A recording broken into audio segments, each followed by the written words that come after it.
Warning, incoming hostiles.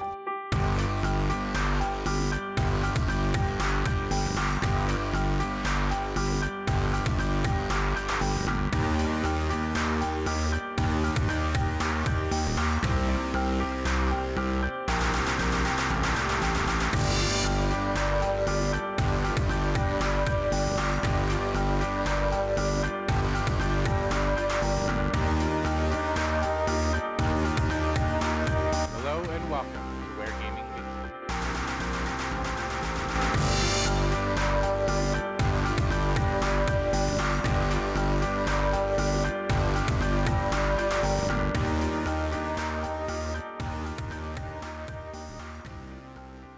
Hello and welcome to Ware Gaming News. My name is Nick, and across the world from me is my brother Josh. Say hi, Josh. Hi, Josh. Welcome back. It's been a week or so. Yep. And it's also like the weirdest week for us not to like immediately record because like there's just been so many news and there's been our news, but we've just been life has been happening for us in some Yep. of the best ways. So you can't fault us for that, but we're here and we're back. I'm kind of glad we waited because I mean there's so much that's gone on, and the more we waited, more stuff has come out. And Yeah, if we waited another couple days, more would have come out. So it's not, exactly. there's no shortage of news. Mhm. There's no shortage of things to talk about. Exactly. Especially, we don't do a daily show. We don't do barely even do a weekly show. We do show when we feel compelled to and because we want to. And Yeah. so, and just looking at the doc that we have right now, it's like all of this information we know now because we waited a week for it all to come out. Whereas if we recorded it the day after, we would have known anything. So instead of just beating around the bush, let's just get right into it. We're going to start off with the most important news of the year. That's a lie. That's a lie. There's not. I shouldn't have said that. Anyway, with the most important gaming news to me, which is the PlayStation 5 officially has a release date, and we know how much it costs. And so does my wallet. Man, it's crazy that we haven't done a show since this has happened.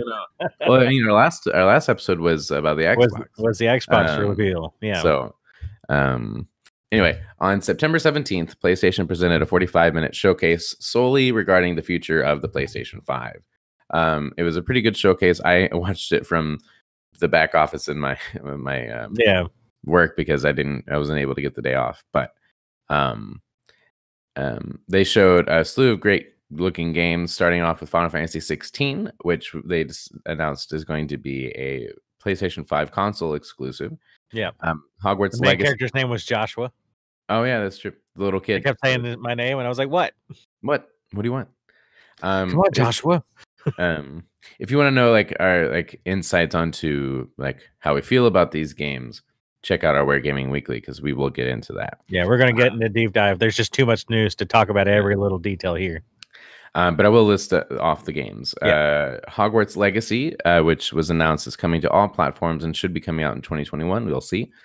Gameplay of Spider-Man Miles Morales, which is odd that it took so long to get this because it's a launch game, which we found out after the show, but we'll get into that later. Yeah. Call of Duty Black Ops Cold War had a presence there. Looks really good. Blah blah blah. It's Call of Duty. Demon Souls remake gameplay, which was again odd that we're still seeing this little slice of a game that's supposed to come out on the same day as the consoles. Little slice because it's a sword. Deathloop, which had some gameplay and more story information. Oddworld Soulstorm. We have a lot of souls going on in this list. Five Nights at Nope is what I'm calling this game. That was my line. I know, I'm stealing it from you. I'm the host now. I'm the captain now. Five Nights at Freddy's Security Breach. Don't really know what it is. I'm guessing it's more of the same. Devil May Cry 5 Special Edition, which they also announced, I believe, will be running at 60 frames per second. 120 frames per second on the PS5, which looks super cool. Yeah. If you're into that game. And then they announced the PlayStation Plus collection, which presents more than 15 some of the most popular games from the PS4 library. that will be free to download and play on the PS5 so long as you have a PlayStation Plus subscription. So just think of, remember those PlayStation the red box PlayStation hits is kind of what this is. Yeah, except a lot of it has been games that have been on the actual PlayStation Plus releases. So like the Uncharted collection, Last of Us Remastered. One of them. Uncharted was on there. It's Uncharted 4 is. Uncharted 4. Okay, maybe Uncharted 4, Last of Us Remastered. They also had like Monster Hunter World was on there. And God of War, Final Fantasy 15. So there's a lot of great games. I think this will be good for and anybody who has PlayStation Plus will receive this on the. I guess this is for the PlayStation 5, so this isn't for the PlayStation 4. No, exactly. This is exclusively for the PS5. And also, it's a good to get like new. I mean, I don't know how many people are getting the PS5 who didn't already have a PS4, but like if you've never did, and this one is more in your budget, if you get the digital edition or whatever, then you get amazing games. This might be more for people who didn't necessarily who aren't subscribed to PlayStation Plus. Yeah, because if you have been subscribed to PlayStation Plus, you probably played most of these games free or have paid for these games. But if you only had the PlayStation for Madden, Call of Duty, that kind of stuff, or didn't play it online and you just played local, and so you never thought to pay for PlayStation Plus. Now you're like, well, now I've got a collection of all these great first party and a couple third party games. Yeah, well, and I do think it's interesting. Like they have Until Dawn on there, which has been on the kind of not exclusive. It's been on the like top hits selections for a while in other categories. But then there's Days Gone in there, and I'm kind of sure they're just putting it on there so people will play it. Yeah. Which we have it. And that's the thing. Well, we'll get into that later.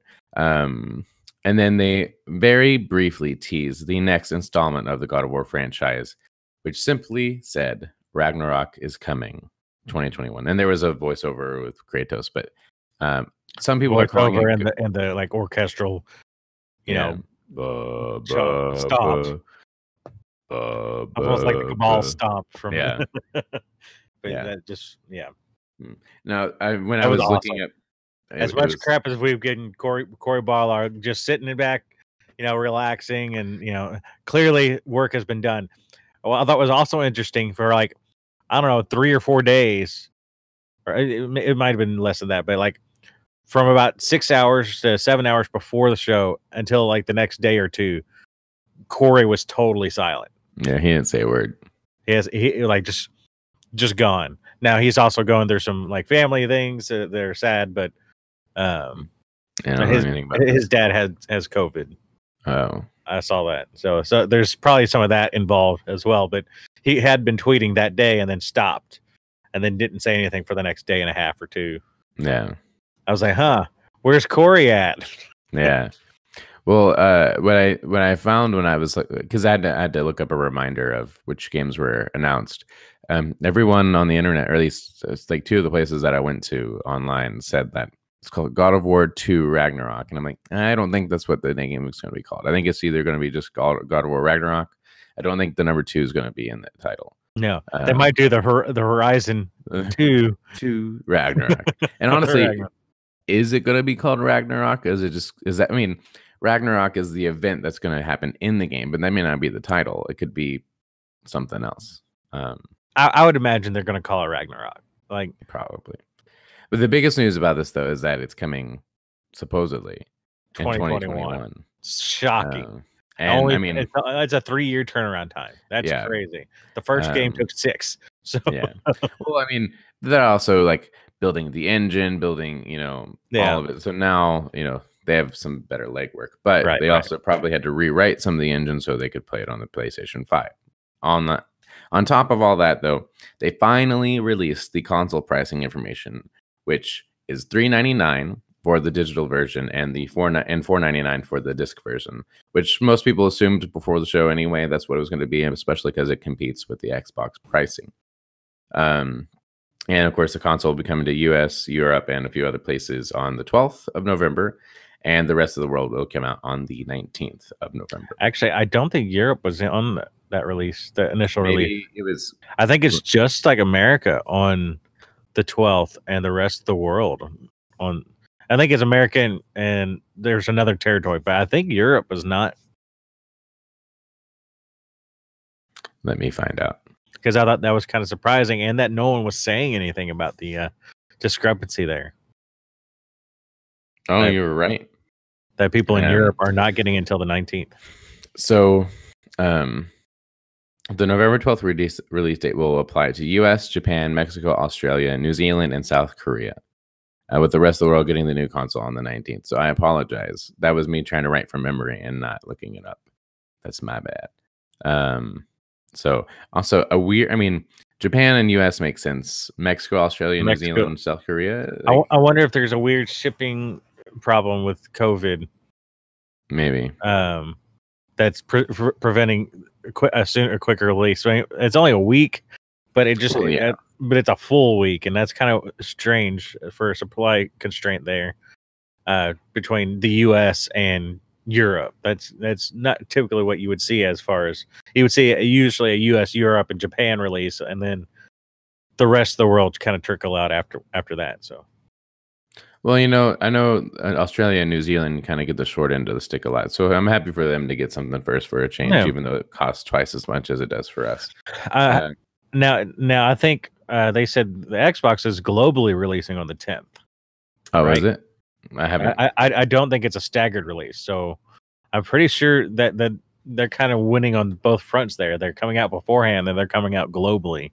Whereas you have to wait 2 days for I typed in Xbox release date and it gave me November 15th, 2001.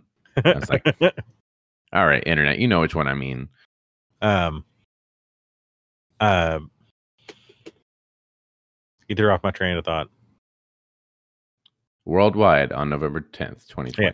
Oh, so yeah. So it's kind of Xbox is beating them out earlier and worldwide.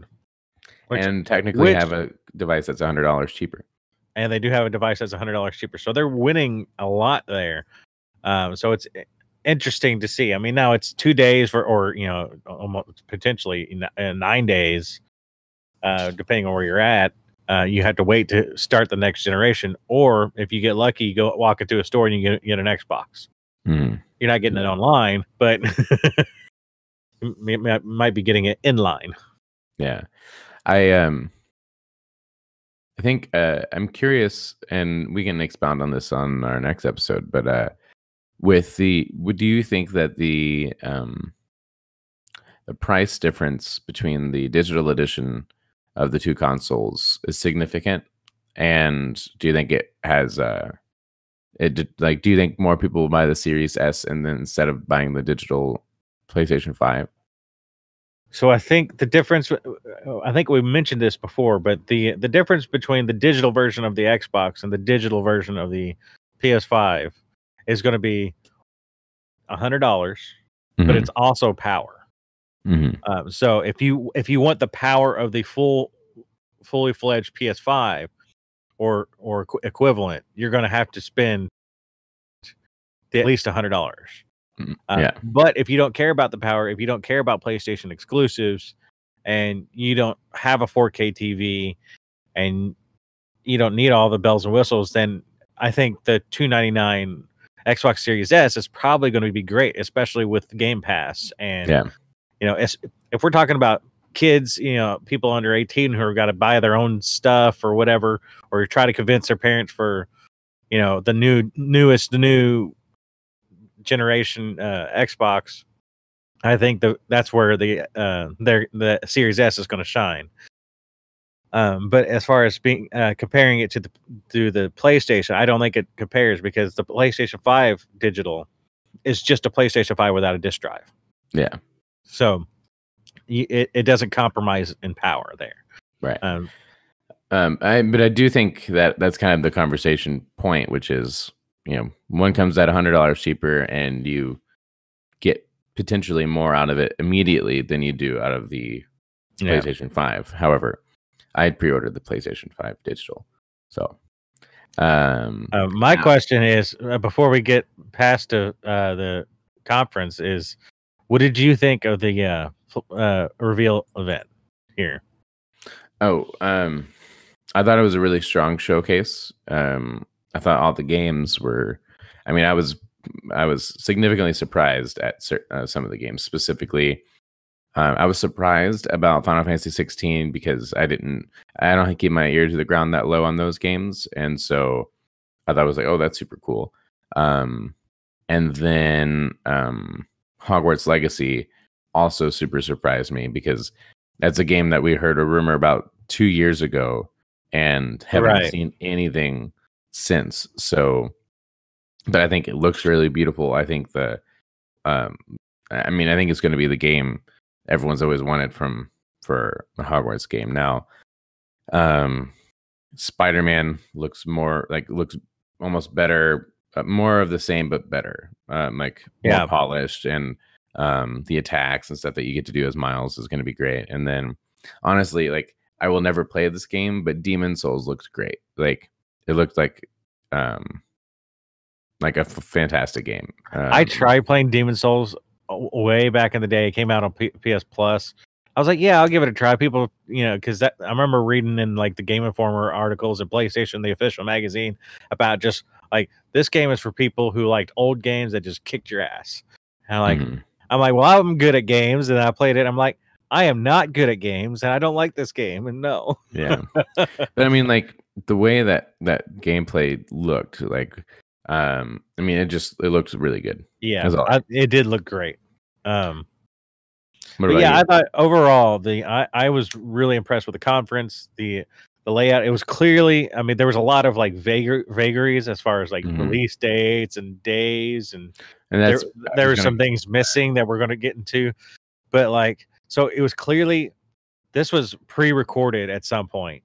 Yeah. And like they were just waiting on Xbox to release their price. It's that meme of the guy with the sweaty guy with his finger on the button, like, do I do this now or now? Yeah. It was clear, like especially with what came out afterwards, because the fact is that in this conference they didn't talk about the release date. They didn't talk about pre-orders, even though they told us a month or two ago that they were going to let us know with plenty of time that pre-orders were going live.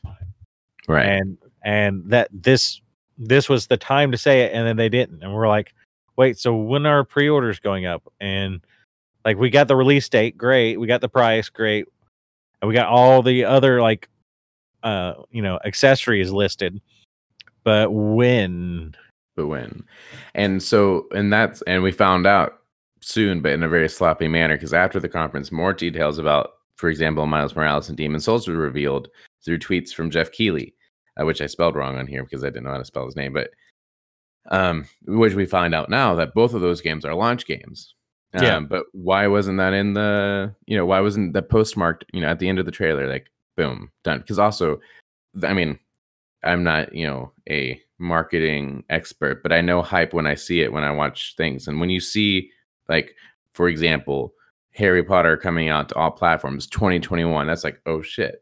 When you see God of War Ragnarok coming out 2021, but when you just see it in, there's like, oh, you feel a little left out. And then now that we know that they're both coming out day and date with the console, that's super exciting. But that would have been much more exciting to know right there. And I think part of the reason is I don't think they're going to be ready for launch day, and I think that's why it's taken almost a year to see them.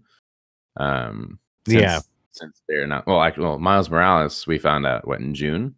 Demon Souls, we've known existed, but the announcement came. Yeah, the announcement was in June. We didn't know what they were doing. There's been the worst kept secret of what Blue Point was doing was Demon Souls for a couple of years now, I think, ever since the Shadow of the Colossus remake. Right. It was pretty much rumored soon after that they were going to go into the FromSoft Demon Souls. But we didn't get that announcement until June. Japan Studios. It's Studio Japan. What's that? Demon Souls. Demon Souls is Blue Point and Studio Japan. It's you said FromSoft. Yeah, well, it was FromSoft with Studio Japan that made Demon Souls. Because I thought From Software bought the idea and that's what Dark Souls. No, so FromSoft developed Demon Souls and that was owned by that IP is owned by Sony. Right. and they didn't continue it, and so they went on and developed Dark Souls and changed the name. Okay. Yeah. I'm looking at it right now. Bandai Namco Souls series. Developers From Software, SIE, Japan Studio, Shirokumi. Yeah. Published by Atlas, SIE, Bandai Namco, and Atlas USA. Yeah. Interesting. Anyway, so, but yeah, so I mean, I don't want to go too far down the rabbit hole because, I mean, ideally both of those games are coming out day and date, but if they don't, that's going to be really bad. And I almost don't think they can't not come out. And if because Ratchet and Clank, I think Spider-Man is ready. I think when they made this video, nothing was sure. oh, okay.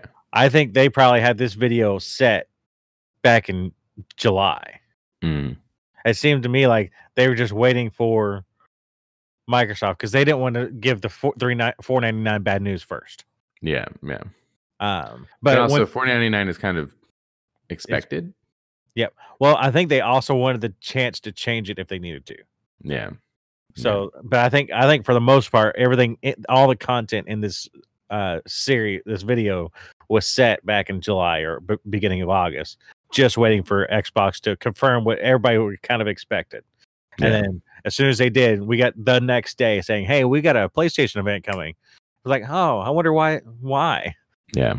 Instead, and that way they didn't have to rush and record something and make it look janky. They did a professional recording, and it just was very vague on all the details, and then let Jeff release all the details as part of his Summer Game Fest. Yeah. Although Summer Game Fest had already ended, but kind of since he's been trying to like coordinate all this, but it was just a very messy thing.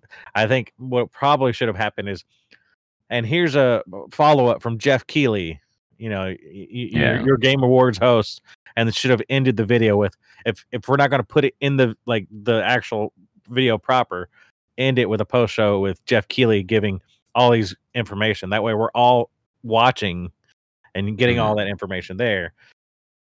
I think that would have been the correct way to do it. So Jeff Keighley had announced that both Demon's Souls and Miles Morales were coming out day and date with the console. And that the pre-orders for the console were supposed to start that following Friday, which I think was the next day, tomorrow. No, this was on Wednesday. The pre-orders were opening at select retailers on Thursday.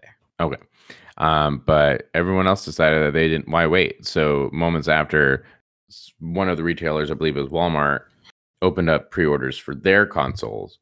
And then all hell broke loose, and it spent time scouring the internet so we could all pre-order ours. It was a cluster. It was. But if you remember a few weeks back, prior to this moment, PlayStation initially revealed a sort of lottery system where you signed up for a chance to pre-order the console, and if you were chosen, you picked a number and you pre-ordered. It gave you a wait time. It's like, now is your time to enter the room. Yeah. If you were lucky enough. And then a few days after the pre-order issues, PlayStation official Twitter account sent an apology saying, "Let's be honest, PS5 pre-orders could have been a lot smoother. We truly apologize for that.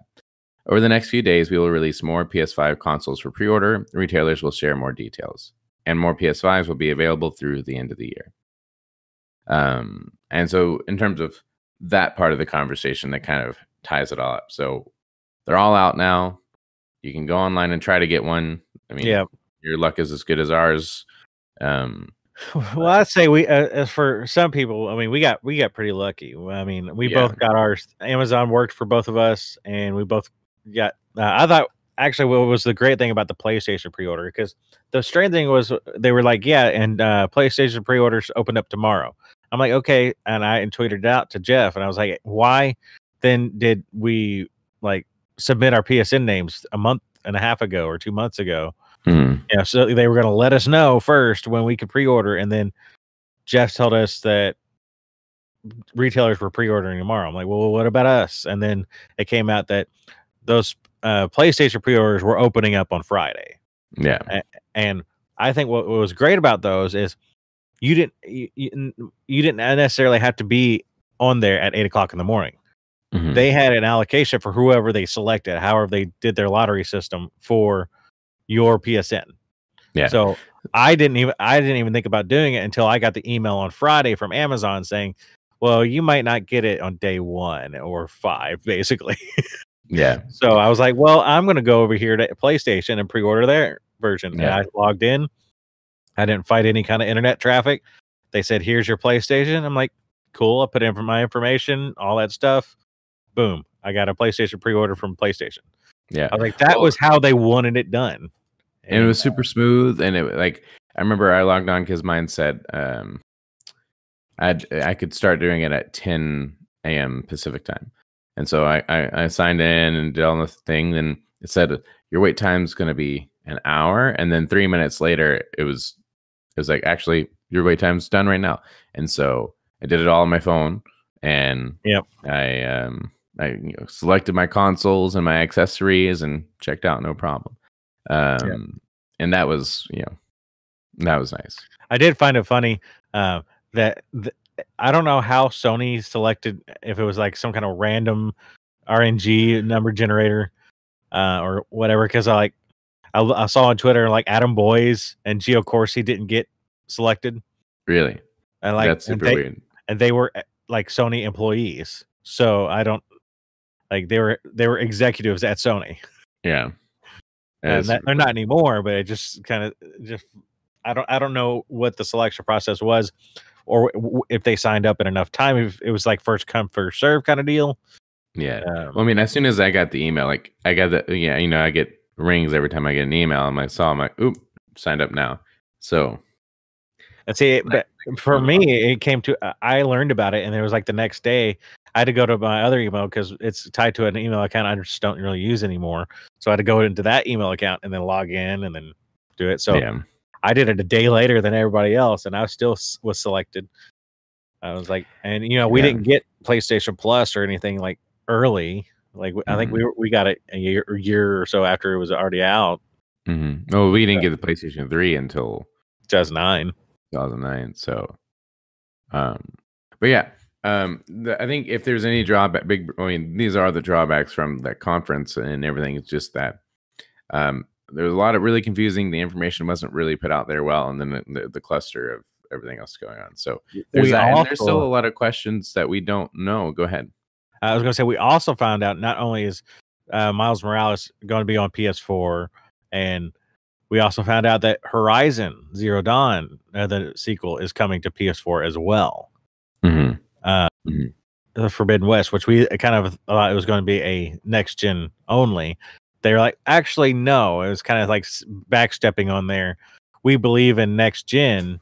We believe in hard cut generations, and then to take that a step back. And we're like, but we have 120,000 or 120 million PS4s in the wild. It just seems stupid to leave all that money on the table. So we're actually not ready to commit to that next gen only yet. Maybe God of War will be. Maybe. I imagine that that this generation will, at least on PlayStation side, will operate like most generations have, which is it takes probably a year or two to decide to cut that off because you just have a huge player base for. You remember God of War 2 came out to PS2 after the PS3 released. Yeah, but again, and didn't come to PS3. Well, case in point, we didn't buy the PS3 until 3 years after it came out. So, right. This will be our first generation that we're day one adopters. No. Yeah. I bought the PS4 day one. You didn't get it day one. Okay, I didn't get it day one. I got it launch like in December. You got it in December. Whatever. Not whatever. Principle of the thing. I got mine in January, but like day one adopters. Didn't you get a refurbed one? No, I got a secondhand one. Yeah, well, I bought one fresh from Walmart. Anyway, let's move on. Okay. So that's a lot of PlayStation news, but that didn't stop Xbox because the day before their pre-orders went live, they announced that on their blog or whatever, the Xbox Wire or whatever, Phil Spencer wrote a nice little piece saying, welcoming the talented teams and beloved game franchises of Bethesda to Xbox. Do you want to read? Do you want me to read it? You know what? I'll read this one because this is huge. Yeah. Unprecedented, really, for this big of an acquisition by either of the studios. I mean, Insomniac was big. It was a big deal. But not unexpected. But not unexpected. This is like out of left field. Although they've actually had some problems with PlayStation in the past. Mm-hmm. Having them just outright be bought by Microsoft is a big deal. So welcoming the talented teams and beloved game franchises of Bethesda to Xbox. This is Phil Spencer's words. Okay. Today is a special day as we welcome some of the most accomplished studios in the games industry to Xbox. We are thrilled to announce that Microsoft has entered into an agreement to acquire ZeniMax Media, the parent company of Bethesda Softworks.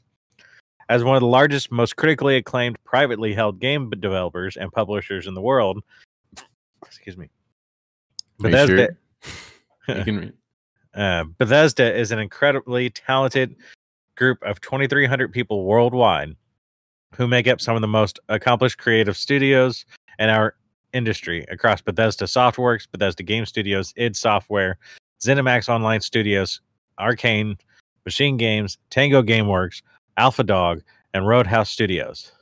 Roundhouse Studios. These are the teams that are responsible for game franchises like we need to tell you, The Elder Scrolls, Fallout, Wolfenstein, Doom, Dishonored, Prey, Quake, Starfield, which is not a franchise yet because it doesn't exist, and we still don't know anything about it, Pete, and many more. Todd. Well, I saw Pete Hines talking about it, and he's like, and later I'll get on to telling you about where Starfield is. I'm like, anyway, it's probably not going to be a game I care about, but Bethesda games have always had a special place on Xbox and in the hearts of millions of gamers around the world. Our team have a close and storied history working together, from the amazing first Doom, I guess, like Doom 2016, right? No. Or are they talking about like the original Doom? I mean, when Doom came to consoles, it came to Xbox first. Oh. And it's id Tech Engine, innovating games on PCs, to Bethesda bringing their first console game to the original Xbox, and the groundbreaking The Elder Scrolls 3 Morrowind. Over the years, I've had many deep conversations with the creative leaders at Bethesda on the future of gaming, and we've long shared similar visions.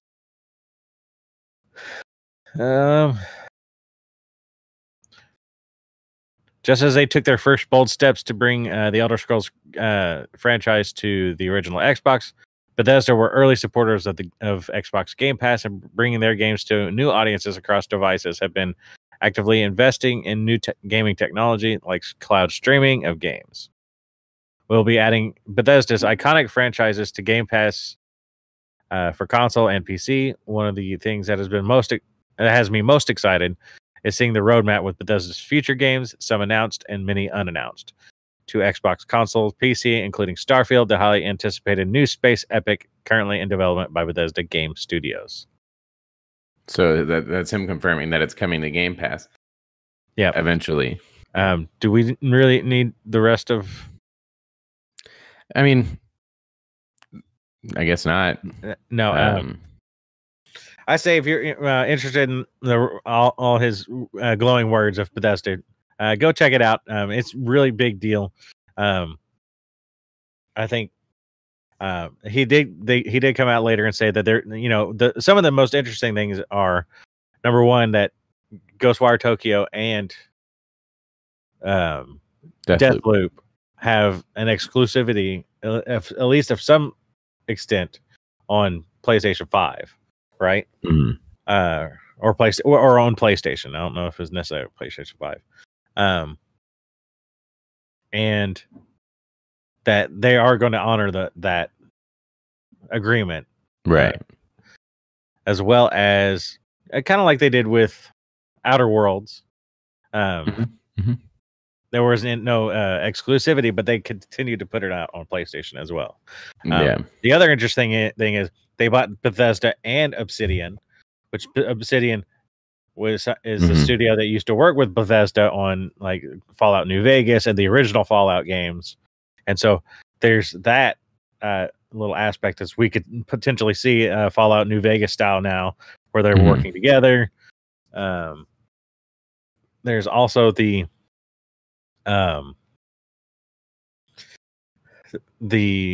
thing about, Bethesda games always are buggy, always tend to be some kind of buggy. I don't know if Microsoft is ever going to let that happen, so we may Well, never see a Bethesda game again. yeah, that's very fair. Well, Todd Howard said that they are working on overhauling their engine. Oh, that's amazing.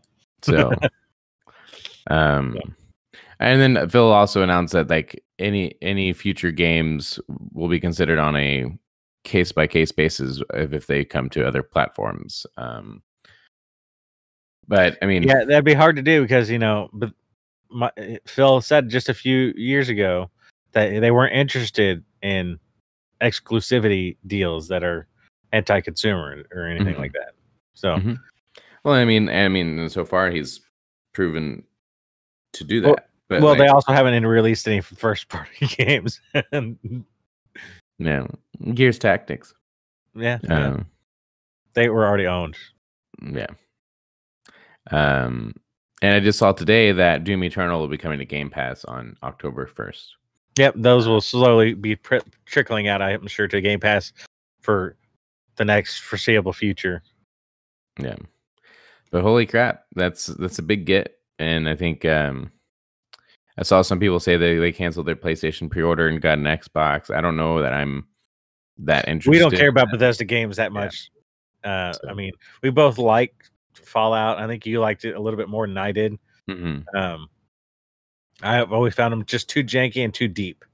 Yeah. One of those things like I don't have the time to put in that needs to get good at those games. So yeah, but it's exciting. It's exciting that it just further like increases the value of Game Pass. Honestly, well, yeah, and well, I mean, I now will that still they have access to the games on my PC. So yeah. as Well, far as now I'm that they concerned, have EA Microsoft could keep Play buying and- third parties and putting all their games on Game Pass because Yeah. I'll continue to pay for it, and I'll buy less and less games. It'd be great. Exactly. It's great. I mean, with EA Play and now this and the other acquisitions they already have, and they've apparently announced that they want to do more as well. Well, of course they're going to say that, and just keep Yeah. people excited, keep their stock shareholders happy. But I mean, I expect Next is Rockstar, I guess, right? Well, I don't think anyone's going to own Rockstar. Well, except for the people that do own Rockstar. But and the last big news story of the day, not as big as Bethesda, but it's still pretty interesting. The Amazon Amazon is joining the race for cloud gaming. Joining the likes of Google Stadia and Microsoft's xCloud is Luna, Amazon's own cloud gaming service.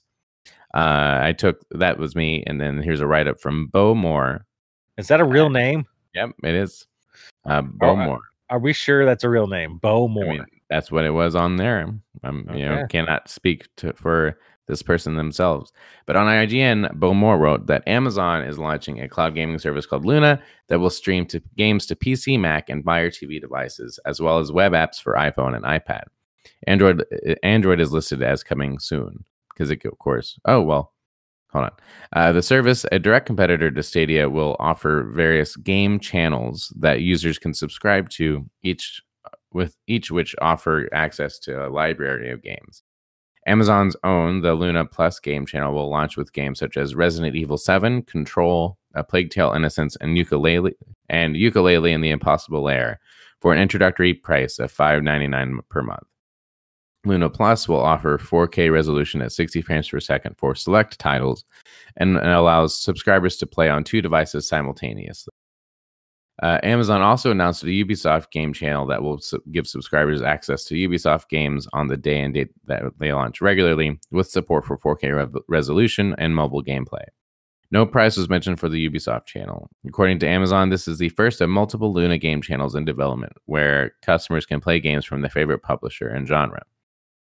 Luna also will feature integration of the Amazon-owned Twitch streaming platform, with Amazon announcing players will see Twitch streams for games in the service, and from Twitch they'll be able to instantly start playing Luna games. So kind of similarly with Stadia said they were going to do with YouTube.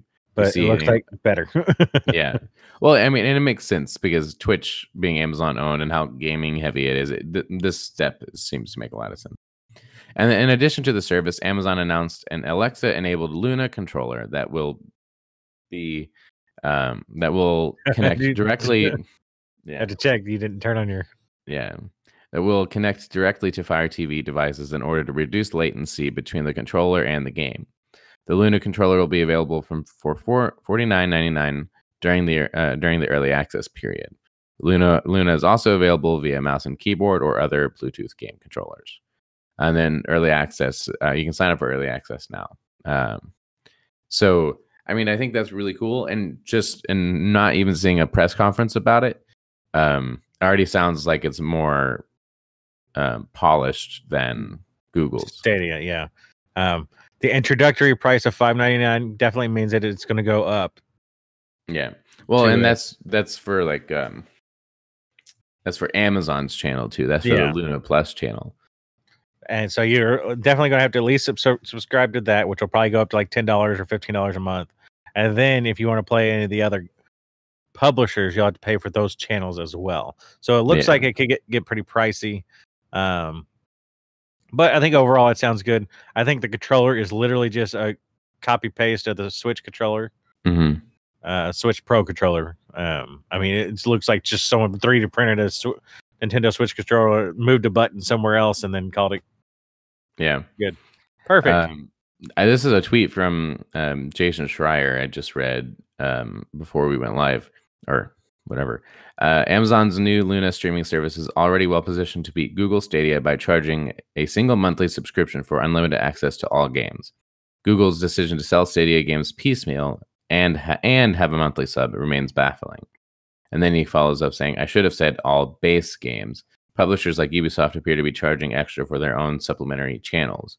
Might add up quickly, and I wonder just how much of an audience there actually is for this, but still, it makes 10,000 times more sense than Stadia.